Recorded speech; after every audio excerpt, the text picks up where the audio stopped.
2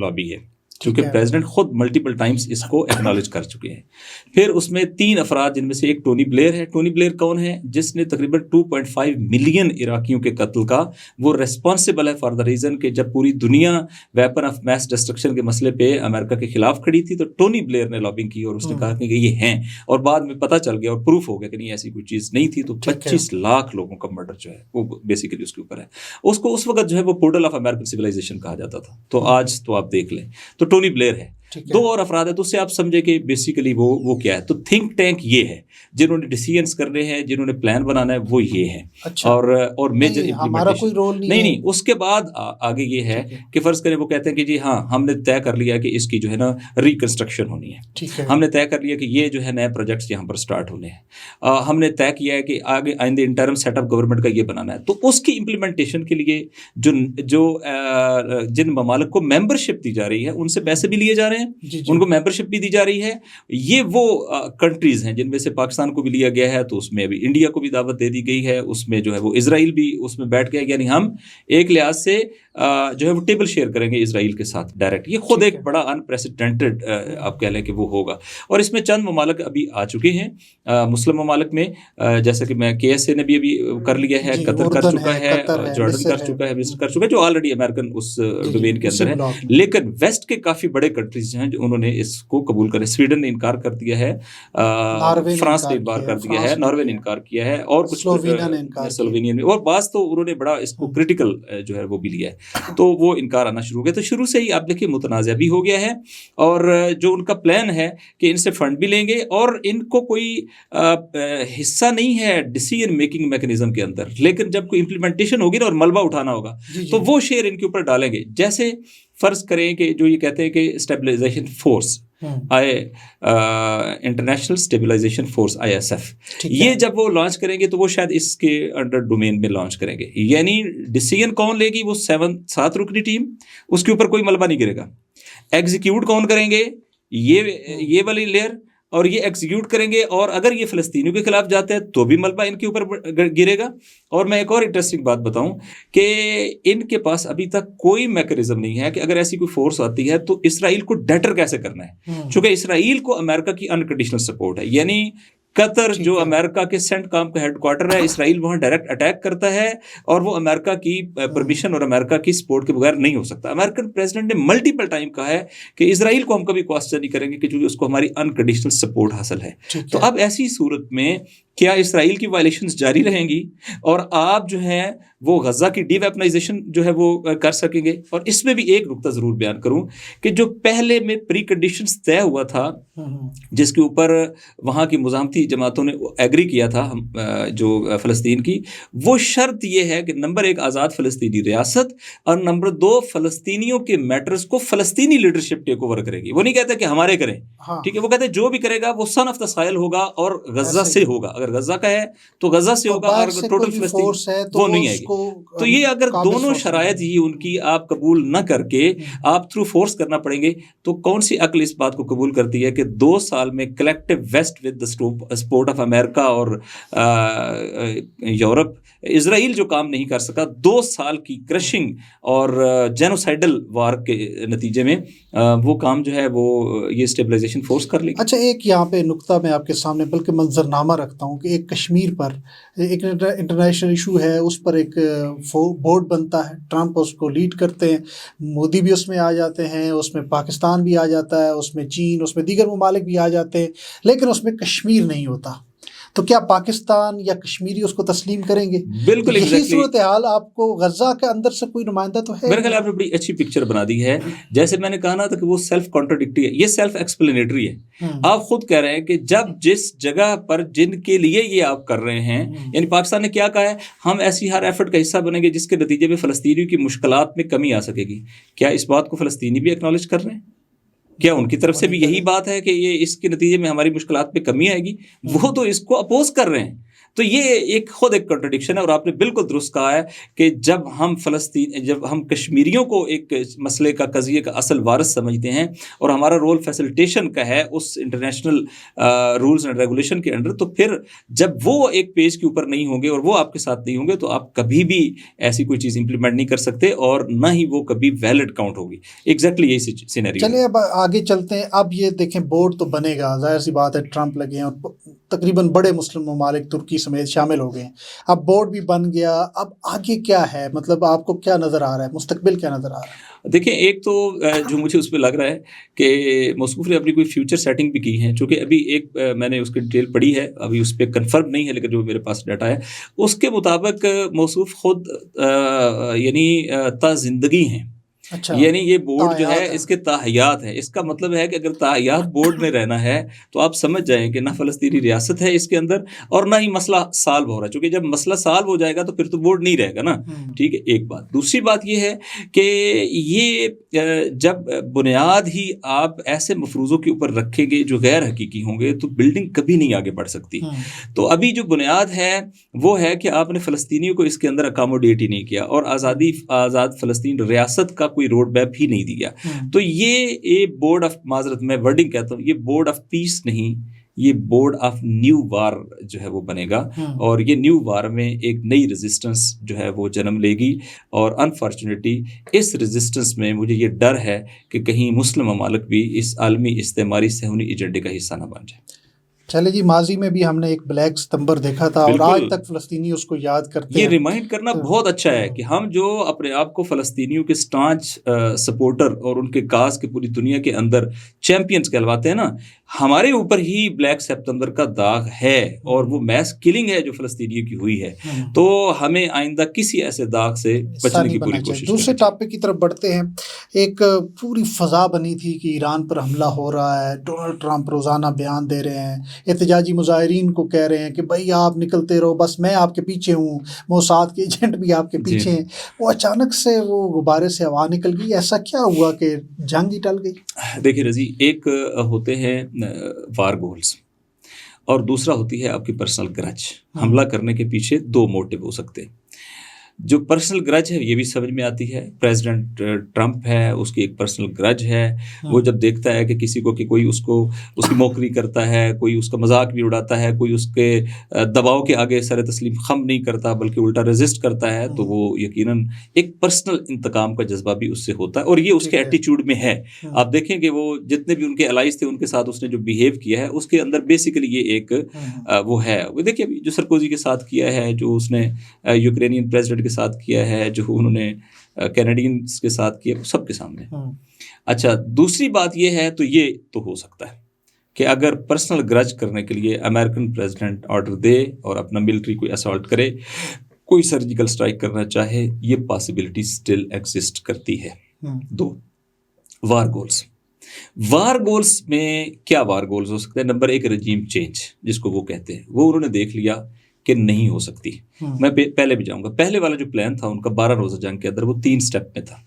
پہلا سٹیپ تھا ڈی کیپیٹیشن، یعنی اس میں انہوں نے ملٹری لیڈرشپ، پولیٹیکل لیڈرشپ اور ان کی مذہبی لیڈرشپ کو شہید کرنا تھا. وہ ملٹری لیڈرشپ کو شہید کر سکے لیکن پولیٹیکل لیڈرشپ، پریزیڈنٹ بھی بچ گیا، زخمی ہوئے، اور اس کے علاوہ ریلیجیس لیڈرشپ بھی بچ گئی. ود ان آورز انہوں نے اس کو ریپلیس کر دیا. ان کا یہ تھا کہ سیکنڈ فیز اس کے ساتھ ہم شروع کریں گے جب ٹاپ لیئر نہیں ہوگی، تو ٹاپ ٹیئر کی غیر موجودگی میں صوبوں یا استان ان کے جو ہے ان کے اندر جن لوگوں کو موساد نے ٹریننگ دی ہوئی تھی دہائیوں سے، وہ لوگ سارے ایکٹیویٹ ہو جائیں گے. ان کو لوکل ڈرونز دیے ہوئے تھے، فیکٹریاں بنائی ہوئی تھیں، ان کو ٹریننگ دی ہوئی تھی کیسے اپنے حملے کرنے ہیں اور لا انفورسمنٹ کے اداروں کو کیسے سیبوتاج کرنا ہے. تو یہ دوسرا ان کا یہ تھا. یہ کام جیسے ہی شروع ہوا، یہ شروع ہو گیا تھا. پہلا سٹیپ جو ہے وہ جزوی کامیاب ہوا، چونکہ 3 میں سے ایک ٹیئر کو یہ شہید کر سکے اور وہ بھی پوری نہیں. دوسرا سٹیپ ان کا کام شروع ہو گیا، لیکن عین اسی دوران جو ہے ایران نے رسپونڈ کرنا سٹارٹ کر دی، اور ایرانی ریسپانس اتنا ایکوریٹ تھا as per B B C the pointers, یعنی بالکل نقطے کے اوپر لگنے والے میزائل. اور دوسرا یہ کہ وہ ہائپرسونک تھے. امریکہ کا جو ڈیفنس سسٹم ہے وہ بھی اس کے مقابلے میں بیٹھ گیا اور یہ پتہ چل گیا کہ اسرائیل کتنا ولنریبل ہے. تو اب جنگ کہاں چلی گئی؟ اسرائیل کے اندر چلی گئی. تو اسرائیل اب اس جنگ سے فوری نکلنا چاہ رہا تھا، دونوں کو کنٹینیو نہیں رکھ سکتا تھا. لہٰذا اسرائیل نے فوری طور پہ سیز فائر کی ریکویسٹ کی امریکہ کو، اور وہ سیز فائر ہوا جو آپ کے علم میں ہے. تو یہ جنگ کا دوسرے مرحلے کے اوپر ہی اس کو ایک مرتبہ سٹاپ ہو گیا. اب ان کو یہ یقین ہو گیا تھا کہ ہمارے کچھ لوگ بھی ایکسپوز ہو گئے، اور دوسری بات یہ کہ ملٹریلی ہم اپنے وار گولز کو اچیو نہیں کر سکتے ہیں، لہٰذا اب چونکہ وہ ایران میں صرف رجیم چینج نہیں چاہتے، وہ ایران کی ڈس انٹیگریشن چاہتے ہیں، اس کو ٹکڑے ٹکڑے کرنا چاہتے ہیں۔ تیسرا جو اس وقت کا فیز تھا وہ کیا تھا، اب وہ اس کو آپ کو کوریلیٹ بیان کروں گا۔ ان کا خیال تھا کہ جب دوسرا فیز یعنی صوبوں کے اندر یہ وہ ہو جائے گا، ڈسٹربنس کریٹ ہو جائے گی، تو پھر کراس بارڈر انفلٹریشن سٹارٹ ہو جائے گی، چونکہ جو پورس بارڈر ہیں جہاں قانون کے ادارے ذرا کمزور ہوتے ہیں، جیسے خود پاکستان کا بارڈر ہے جہاں داعش بھی ہے اور بلوچ کو علیحدگی پسند بھی ہیں، جیسے ترکی کا بارڈر ہے جہاں کردش ایلیمنٹ جو ہے وہ موومنٹ کرتے رہتے ہیں، جیسے فرض کریں آذربائیجان کا بارڈر ہے، جیسے افغانستان کا بارڈر ہے جہاں ابھی اسٹیبل گورنمنٹ نہیں ہے تو وہاں سے بھی انفلٹریشن ہوتی ہے۔ تو یہ ساری انفلٹریشن جو ہے وہ ملیٹنٹس کی ہو جائے گی، اور ان سب کو پیچھے سے وہ مینیج کر رہے تھے۔ اب کیا ہوا ہے، اب یہ ہوا ہے کہ ان کا خیال تھا کہ اگر ہم نے یہ فوری انیشیٹ نہ کیا اور ملٹری گول نہیں حاصل ہو سکے تو ہم نے ڈیجیٹل ٹیررزم جس کو کہتے ہیں یا سافٹ کو کرنے کی کوشش نہ کی تو یہ لوگ بھی پکڑے جائیں گے اور ہم آئندہ کئی سال کے لیے ایران میں کوئی بڑا آپریشن نہیں کر پائیں گے۔ تو انہوں نے اس سیکنڈ فیز کو جلدی انیشیٹ کرنے کی کوشش کی، چونکہ ایران اب اس کے اوپر کام کر رہا تھا۔ اب جب انہوں نے یہ انیشیٹ کرنے کی کوشش کی تو اب چارہ نہیں تھا، چونکہ اب ملٹری پریشر نہیں ہے پہلے والا۔ پہلے میں تو آپ ملٹری آپریشن کے اندر جا چکے تھے نا، اگر آپ کا اپنا گھر ہٹ نہ ہوتا تو وہ ملٹری آپریشن جاری رہتا۔ اب چونکہ اپنا گھر ہٹ ہو گیا تو آپ کو اس سے وڈرا کرنا پڑ گیا۔ اب وہ کہتے ہیں امریکہ آئے تو ملٹری آپریشن نہیں، ملٹری آپریشن کا تھریٹ آئے، تھریٹ ایسا ہو جو امییننٹ ہو، اور تھریٹ میں پرپز کلیئر ہو۔ پرپز کیا ہے کہ ہم جو ہے وہ ان مظاہرین کے ساتھ ہیں۔ اچھا، مظاہرے کے لیے بھی جو بیس ہے نا وہ جنریٹ کی گئی، یعنی یکدم 3 ممالک نے ایران کے اوپر نئی سینکشنز جو E3 ہے وہ ان سینکشنز کا سٹریس پڑا ایرانی اکانومی کے اوپر، اور انفلیشن ہوئی اور کرنسی جو ہے وہ ڈی ویلیو ہوئی۔ جیسے ڈی ویلیو ہوئی تو نیچرل ریسپانس آنا تھا، اور اسی ریسپانس کو پلے کرنا تھا پھر انہوں نے، تو ٹریگر بھی انہوں نے کیا۔ اس کے بعد نیچرل ایک ریسپانس آیا، اور گورنمنٹ نے بڑا وائزلی ان کے ساتھ لیڈرشپ، ٹاپ لیڈرشپ نے بھی کہہ دیا، ریلیجس نے بھی اور پولیٹیکل لیڈرشپ نے بھی کہہ دیا۔ اس کے بعد ان کے ساتھ ڈائلاگ ہو گئے، 3 دنوں بعد انہوں نے کال آف کر دیا بازار بزرگ کے لوگوں نے، ان کی چیزیں ایڈریس ہو گئی، ٹھیک ہے۔ اب جب انہوں نے دیکھا کہ یہ مظاہرے کی سے آگے کام نہیں بڑھنا تو اب باقاعدہ طور پہ رائٹس سٹارٹ کیے گئے۔ یہ وہ لوگ تھے جو ٹرینڈ تھے۔ ابھی میں نے ڈیٹا دیکھا ہے، میں حیران ہوں، آپ اس ڈیٹے کو دیکھیں گے تو آپ کو خود حیرانگی ہوگی۔ آپ کو پتا ہے کہ اس تو انہوں نے کیا کیا، انہوں نے گلے کاٹے۔ یعنی کوئی مسلمان ہوگا نا تو وہ مسجدوں پہ تو اٹیک نہیں کرے گا نا، ایک مسلم کنٹری ہے، 25 مساجد جلائی گئی ہیں، ٹھیک ہے۔ آپ یہ دیکھیں کہ وہاں جو مقدس مقامات ہیں، امام رضا علیہ السلام کے بھائی کا مزار ہے، اس کو جلا دیا گیا ہے، ٹھیک۔ ایمبولینسز جلائی گئی، ہاسپٹلز جلائے گئے، ایک بہت بڑا نقصان آج BBC کی رپورٹ ہے، آج اگر اس کو دیکھیں وہ کیا گیا۔ اب اس نے کیا کیا، ان کو ایکسپوز کر دیا، اور اس کے نتیجے میں جو ایرانی عوام بعض اوقات کنفیوژن بھی ہوتی ہے نا، وہ کنفیوژن ختم ہو گئی، اور اس کنفیوژن کے نتیجے میں پھر آپ نے دیکھا کہ جب ایران نے ان کو ٹیکل کیا اور وہ چونکہ کھل گیا بات، دنیا میں پہلے کبھی ایسا ہوا نہیں کہ ایک کسی ملک کا صدر جو ہے وہ کھڑے ہو کے کہہ رہا ہو کہ میں مظاہرین کے ساتھ ہوں، we are locked and loaded, تو جو شک تھا نا کسی کا وہ بھی ختم ہو گیا۔ اب اصل ایران نکل آیا، تو جب اصل ایران نکل آیا تو پھر پتا چل گیا کہ یہ اتنی، یعنی میں سمجھوں کہ ریولوشن کے بعد ایک نیا ریولوشن تھا، اور یہ اس لحاظ سے زیادہ تھا کہ آج وہ امریکن مائٹ کے مقابلے میں کھڑے ہو رہے تھے، اور وہ بھی ٹرمپ کے مقابلے میں۔ تو اتنا بڑا جو وہاں پہ پبلک ریسپانس آیا نا، اس ریسپانس کے بعد اب ان کے سامنے ریٹن آن دا وال ہے کہ ایران کے اندر بھی تبدیلی نہیں آ سکے گی فوری طور پہ، اور نہ ہی جو ہے وہ ڈس انٹیگریشن کر سکیں گے۔ تو اب آخری ان کے پاس کیا رہ جاتا ہے، سرجیکل اسٹرائک۔ سرجیکل اسٹرائک کیوں کریں گے وہ، اس کی لاجک ہے ان کے پاس، چونکہ ایران نے جو میزائل اٹیک کیے تھے تو ان کے میزائل سٹیز ہیں انڈر گراؤنڈ، ان کے جو انٹریز اور ایگزٹس ہیں وہ کہیں نہ کہیں نوٹڈ ہوئی ہیں، کم از کم بعض ایریاز کے اندر اسرائیل کے لیے۔ ان کا یہ خیال ہے کہ ہم، لیکن وہ سٹی نہیں تباہ ہو سکتا، لیکن اس کی انٹری ایگزٹ، جیسا کہ نیوکلیر کے اوپر بھی اس کی انٹری ایگزٹ کے اوپر جو ہے وہ انہوں نے اٹیک کیا۔ اب ان کا یہ خیال ہے کہ اس کے ذریعے سے اس کو کم از کم کچھ عرصے کے لیے انفیکٹو بنا دیں گے، لیکن ان کے ہیں کتنے؟ ان کے ایک تو یہ ہے کہ ان کے جو اس کا ہیڈ ہے میزائل پروگرام کا، اس نے کہا ہے کہ اگر ہر ہفتے ہمارا ایک پروگرام ڈسکلوز ہو تو 1 سال میں ہمارے یہ سٹیز ختم نہیں ہوں گے۔ اور ابھی انہوں نے اپنے سمندر کے سٹیز کا پہلا سٹی جو ہے انڈر گراؤنڈ جو سی کے اندر ہے وہ انہوں نے پہلا ڈسکلوز کیا ہے، وہ بڑا ہارفک ہے۔ تو اب یہ سمجھ میں آ گئی کہ یہ بھی ہے کیپیسٹی بھی، 3 چیزیں ہوتی ہیں، کیپیسٹی، کیپیبلٹی اور ول ٹو ایکٹ۔ تو کیپیبلٹی آ گئی، کیپیسٹی بھی آ گئی، اب ہے ول ٹو ایکٹ۔ کہ اب ایران کے پاس دور تک مار کرنے کی صلاحیت بھی ہے اور اس کے پاس اس کو مسلسل، چونکہ یہ جو میزائل سٹی ہے نا، یہ را مٹیریل سے لے کے میزائل تیاری تک یہ ساری صنعت اس کے اندر ہے، یہ انڈسٹری ہے، یہ ذخیرہ نہیں ہے، یہ پورے کا پورا فیکٹری ہے جس میں یہ چیزیں تیار ہونی ہیں۔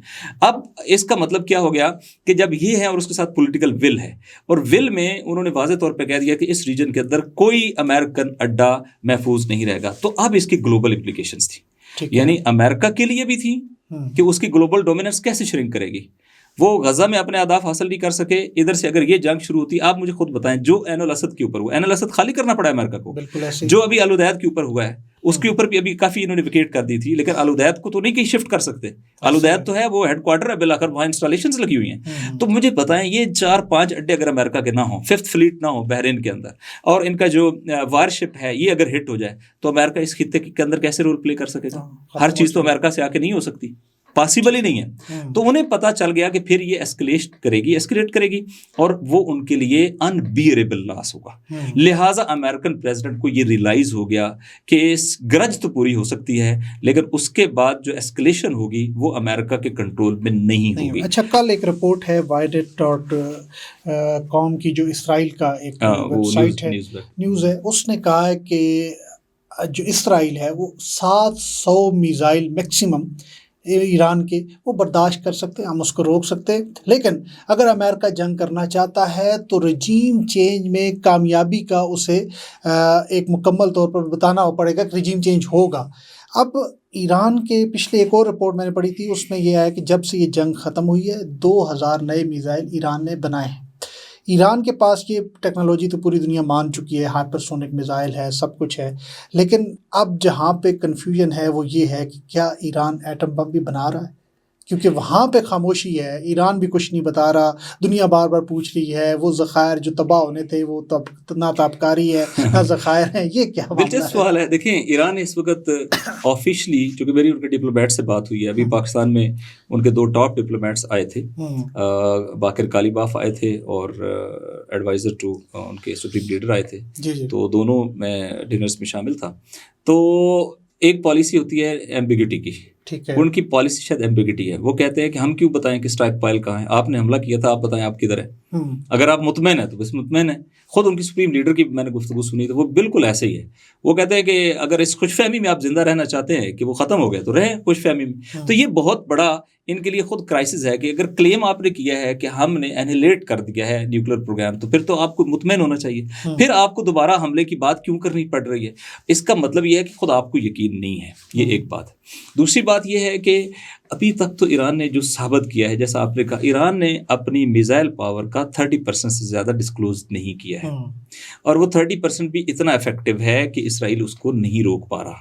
تو آپ 700 کی بات کریں، یہ بھی مجھے لگتا ہے ایگزیجریٹڈ اس نے کہا ہے، ظاہر ہے اپنے ملک کی انہوں نے تھوڑا بہت وہ کرنا ہے، یہ تو اس سے بہت کم پہ فارغ ہو جائیں گے، چونکہ ہے ہی ایک ٹائنی اسٹیٹ، اور اس کے جو میجر اسٹریٹجک سیکیورٹی ایسٹس ہیں، اگر وہ ان کے وہ ہو جائیں گے تو یہ پاپولیشن بھاگ جائے گی، ٹھیک ہے۔ الٹیمیٹلی ان کے پاس کوئی چارہ نہیں ہے، وہ 700 بھی نہیں وہ کر سکتے۔ اور ایران کی جو جیوگرافیکل ڈیپتھ ہے، ذرا اس کو غور کریں، اس کو کوئی غور نہیں کرتا۔ ایران جو ہے وہ ان پہاڑوں کا مجموعہ ہے جو ناقابل عبور ہیں، ان پہاڑوں کے اندر ایران نے اپنی انسٹالیشنز بنائی ہوئی ہیں کہ جو اپروچیبل نہیں ہیں، لہٰذا آپ 1-2 جو ان کے ساحلوں کے کنارے ہیں یا ان کے فرض کریں کہ آپ کے شہروں کے نسبتاً نزدیک ہے، ان کو ہٹ کر لیں گے تو وہ تو بہت لمبی جنگ کے لیے تیار ہیں، ٹھیک ہے، اور آپ لمبی جنگ افورڈ ہی نہیں کر سکتے۔ ان کا سائز دیکھیں، ان کی آئیڈیالوجی دیکھیں، ان کی جیوگرافیکل ڈیپتھ دیکھیں، ان کی ٹیرین دیکھیں، آپ تو بالکل ان کے سامنے ہاتھ کی ہتھیلی کی طرح ہیں، وہ تو ایسے نہیں ہیں۔ ابھی میں آپ کو بتاؤں ایران کو نیوکلیر کی کیا ضرورت ہے، اور یہ میں ڈاکومنٹڈ بات کر رہا ہوں۔ اگر ایران کے میزائل ڈیمونا کے نیوکلیر پاور پلانٹ کو ہٹ کر دیں تو کیا ایران کو ادھر سے کوئی نیوکلیر وار ہیڈ بھیجنے کی ضرورت ہے، یا خود اسرائیل کے لیے اپنا ہی نیوکلیر اپنی ہی تباہی کا سبب بن سکتا ہے؟ تو بڑا واضح ہے، میں سمجھتا ہوں کہ اس وقت اسرائیل بڑا ولنریبل ہے، اور ان کے پاس ابھی اپنے ہی گھر میں کچھ کہنے کو نہیں ہے کہ ہم نے کیا اچیو کیا. بھائی 2 سال کے بعد اگر آپ کو بورڈ آف پیس بنا کے یہ کہنا پڑ رہا ہے کہ جو کام اسرائیل نہیں کر سکا وہ ہم ان کے ذریعے سے کریں گے, تو آپ اسرائیل میں کیا بتا رہے ہو کہ 2 سال میں اسرائیلی ملٹری کا یہ اتنا بڑا فیلئر ہے. ٹھیک ہے. اس کے بعد آپ نے کہا ہم نے ایران کے اوپر حملہ کیا چونکہ ایران سے امییننٹ تھریٹ تھا. وہ کون سا تھریٹ تھا جو اب ختم ہو گیا ہے؟ وہ تو اسی طرح اس سے زیادہ بلکہ زیادہ پاورفل انداز میں لگا. اور جو ٹائم سپیس ایران کو ملی, آپ کیا سمجھتے ہیں ایران نے اس کے حوالے سے اپنی چیزیں پلان نہیں کی ہوئی؟ تو وہ میرا خیال ہے بہت اگریسو. اور اب ایک لینگویج کا فرق ہے.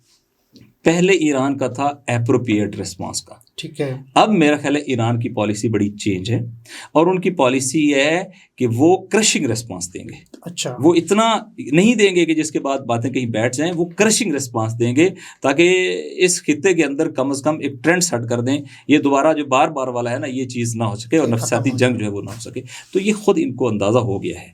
لیکن پھر بھی میں آپ کے پروگرام میں چونکہ یہ ڈاکومنٹ بنتا ہے, یہ کہہ رہا ہوں اسٹل جو ایک پرسنل گرج ہے پریزیڈنٹس کی, وہ that may lead to an military escalation in the region. بہت شکریہ آپ نے وقت دیا, اور آپ کا بہت شکریہ. ہم نے کوشش کی ہے کہ دونوں ٹاپکس پر تفصیلی بات کر سکیں اور ایک نقطے تک پہنچ سکیں اور آپ کو پراپر گائیڈ کر سکیں. اب تک کے لیے اتنا اجازت دیجیے گا. اللہ نگہبان.